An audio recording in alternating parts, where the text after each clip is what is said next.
Alô, boa tarde, pessoal. Meu nome é Eugênio, sou responsável pelo Centro de Inovação aqui da Cisco, fica aqui na Presidente Vargas. E nesses últimos 20 anos eu venho trabalhando com criação de novos serviços, com inovação. E aí, nesses 20 anos, todos nós, e a gente já ouviu bastante hoje à tarde em várias palestras, a gente viu, falamos sobre empresas que eram líderes de mercado, aqui são algumas empresas que eram líderes de mercado e que ou desapareceram completamente ou perderam o protagonismo que tinham antes. Então, usando como exemplo só um deles, né, já foi falado aqui sobre o Blockbuster versus Netflix, agora se a gente falar sobre a Nokia, eu tenho certeza que todo mundo aqui teve um Nokia na vida. Em 2007, um ano antes do lançamento do iPhone, 1 em cada 2 celulares vendidos no mundo eram Nokia. Hoje, ele não existe mais nesse mercado, está fora desse mercado praticamente, e é um mercado de 1,4 bilhões de celulares sendo vendidos todo ano, $500 bilhão. Então, o que faz uma empresa que tem metade do mercado, é líder absoluto, está fora de um mercado de $500 bilhão hoje? E aí tem vários fatores que a gente pode explicar isso, mas na minha experiência, ao longo da minha trajetória nesses 20 anos, desenvolvendo produto em operadora até agora na Cisco, a primeira coisa é o que a gente chama de hiperconectividade. Vários serviços, inclusive já foram mencionados hoje, a gente falou do Uber, a gente pode falar do Waze, eles nasceram sob a premissa de que tudo está conectado. Né? Foram serviços que foram criados, por exemplo, sabendo que todo carro vai ter um bichinho desse aqui ligado, e a partir da informação que eu consigo capturar dele, eu consigo criar um serviço de alto valor. Outra coisa também, quando a gente fala dessas novas empresas que são disruptivas, né, que elas estão transformando o mercado, são empresas nativas digitais, onde, através de um aplicativo, ela mantém todo o relacionamento com a base de clientes dela, com os fornecedores, etc.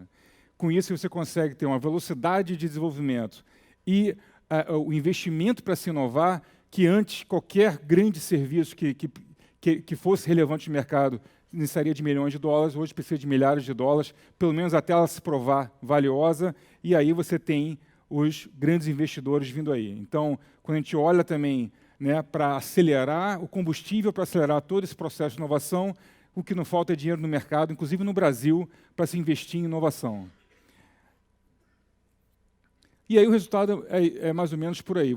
Quando você pega um horizonte de 3 anos, né, as empresas que passaram a valer mais de $1 bilhão, você consegue até ver, nos primeiros 3 anos aí do gráfico, você consegue até identificar as marcas. Nos 3 anos seguintes já fica uma mancha. Os próximos 3 anos vai ser impossível você identificar, e esse crescimento ele vai continuar exponencial. Graças a Deus o Brasil está começando a mostrar, os primeiros unicórnios brasileiros surgiram ano passado, esses aqui são alguns deles só. A semana passada foi anunciado mais um, que é o Quinto Andar, que é um aplicativo de compra e aluguel de imóveis. Isso vai continuar crescendo e, graças a Deus, daqui a pouco a gente não vai conseguir nem se lembrar mais quem são os unicórnios brasileiros. Um outro aspecto que é super importante a gente notar também é que, na verdade, do ponto de vista de tecnologia que geram essas inovações, na verdade, muitas delas nasceram há 30, 40, 50 anos atrás, elas atingiram um nível de maturidade tal, mas o mais interessante é que o valor que está sendo entregue, ele está sendo entregue através da integração dessas aplicações. Então, vamos pegar um exemplo de uma aplicação internet das coisas, onde tem um sensor, que o sensor pode ser o seu celular, eu uso uma rede móvel, que aí a rede móvel está me capturando informação que eu jogo para uma nuvem, nessa nuvem eu vou ter uma aplicação de Big Data e Analytics que vai me entregar valor. A partir dessa histórico de dados, eu uso uma aplicação de inteligência artificial, machine learning, e, eventualmente, eu até posso estar usando uma arquitetura de blockchain, caso isso faça sentido. Então, num único caso de uso, na única aplicação, eu combinei algumas das tecnologias que hoje mais são comentadas aí como transformacionais. E, a partir daí, você tem a criação de uma série de modelos de negócio totalmente diferentes, talvez o mais habitual nosso, o mais comum para a gente, é a assinatura, ver a forma como a gente consome vídeo, como a gente consome áudio hoje, e vários outros serviços, através da assinatura, e por aí vai. E aí, estabelecendo novas mudanças de comportamento. Né?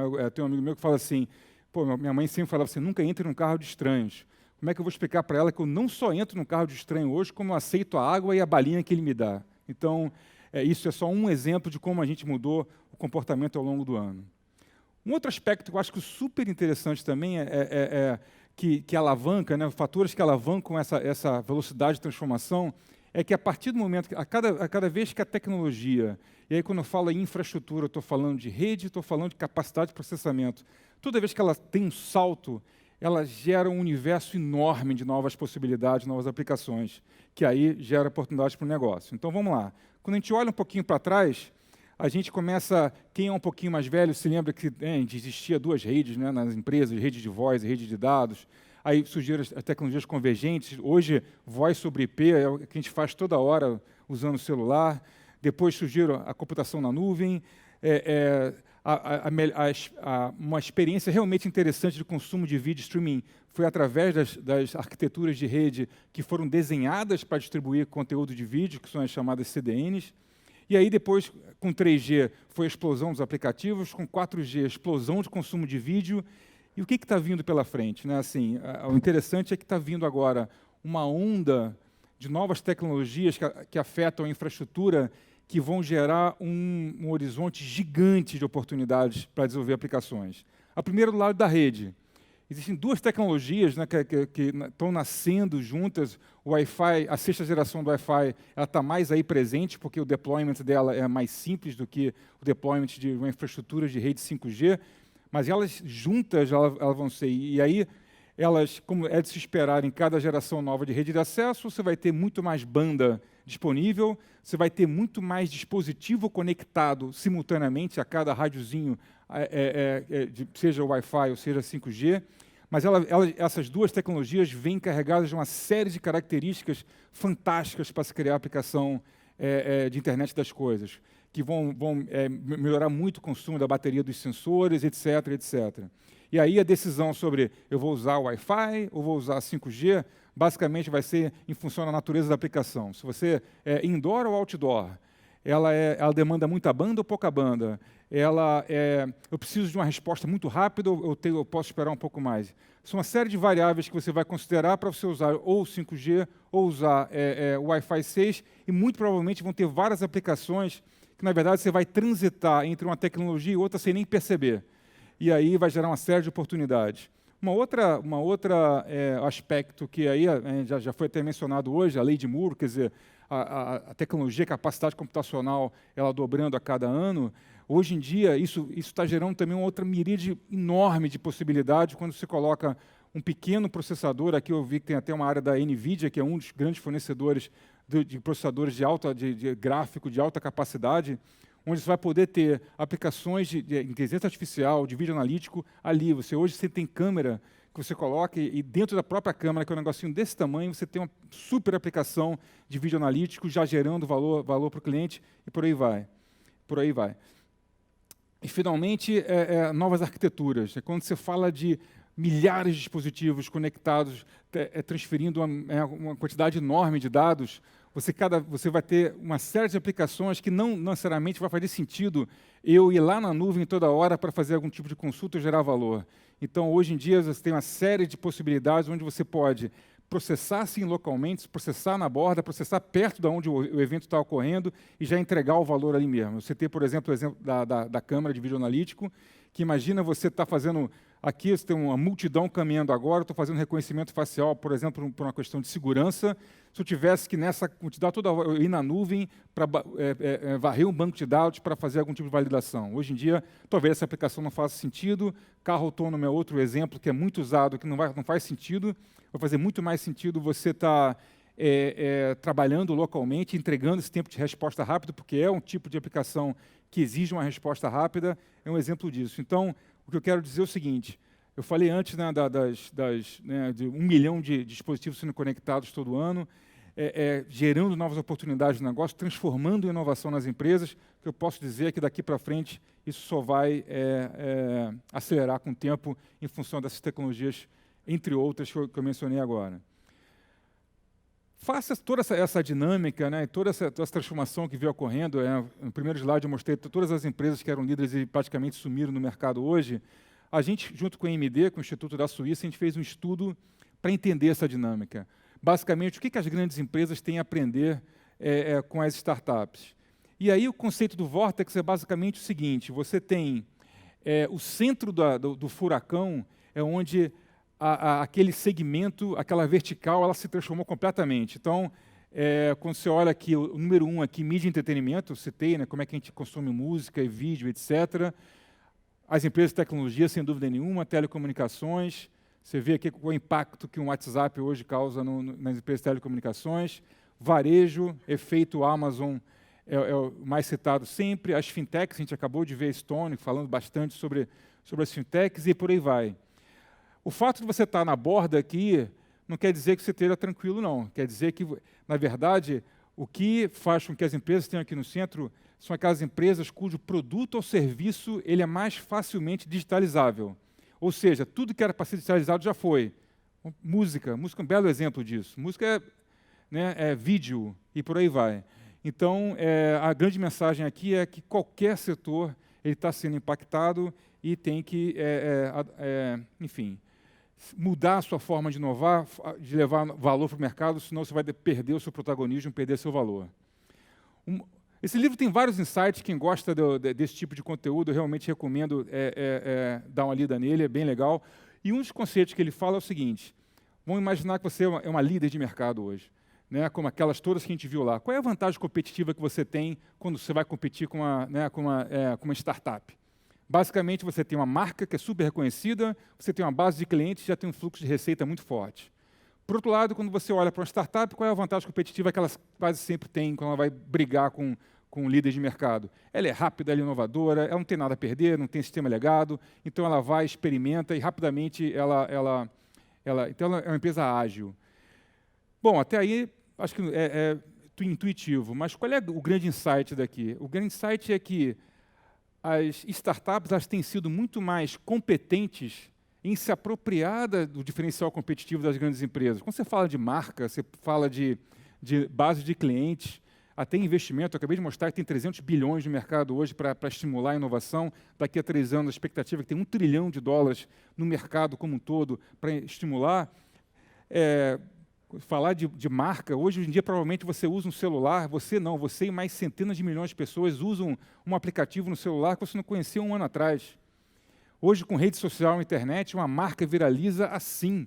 Então, por outro lado, qual é o desafio das grandes empresas? Como é que eu me aproprio desses atributos? Então, a partir dessa percepção, quer dizer, muito além de você estar criando espaços fancy, né, de inovação, gastando muito dinheiro com post-it, áreas bacanas de recreação, tem um conceito que é o conceito de agilidade digital.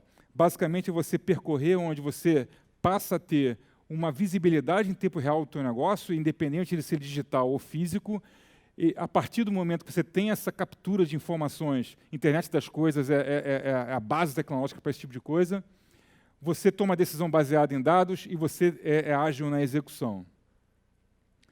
Vamos pegar alguns exemplos para tangibilizar isso, são alguns exemplos de aplicações e demandas que a gente tem lá no Centro de Inovação.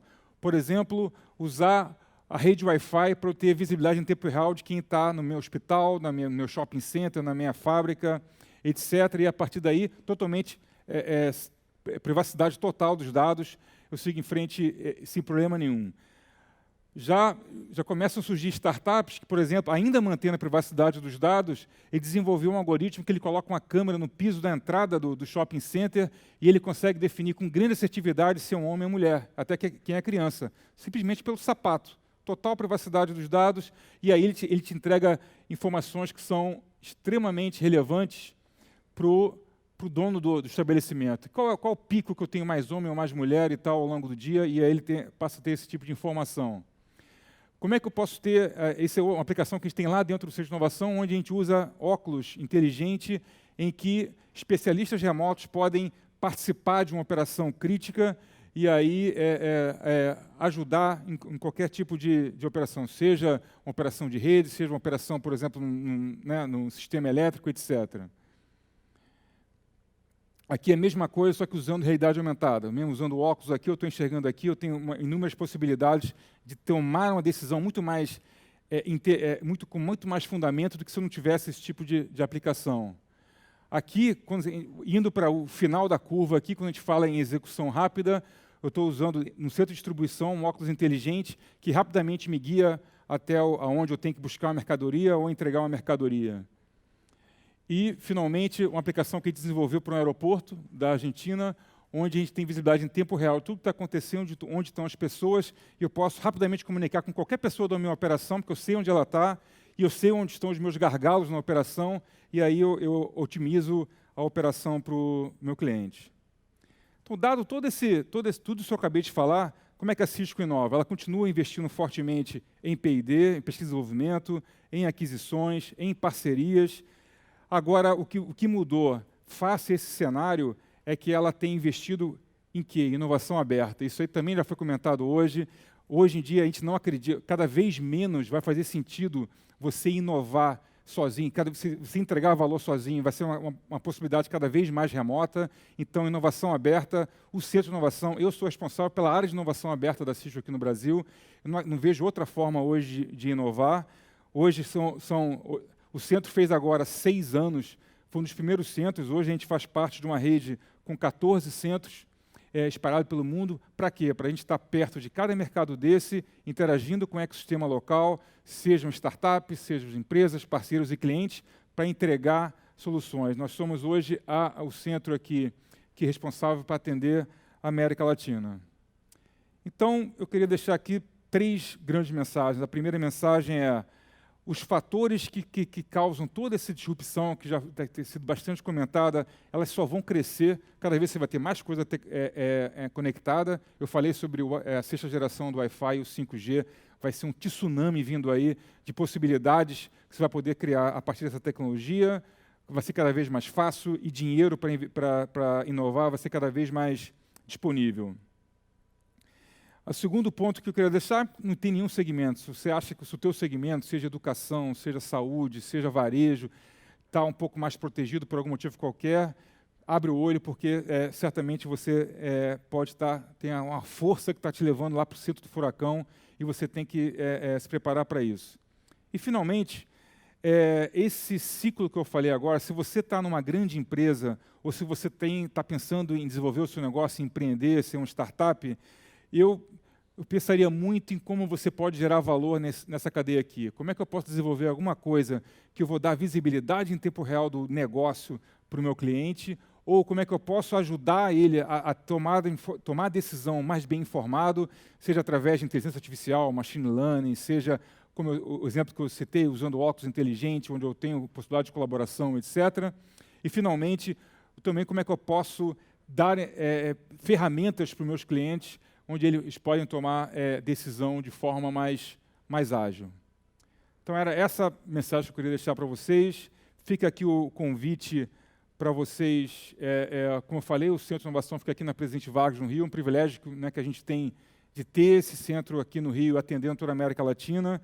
Está aqui o meu e-mail, e podem mandar um e-mail, e a gente marca tomar um cafezinho lá, e a gente pode falar mais sobre inovação. Obrigado, pessoal.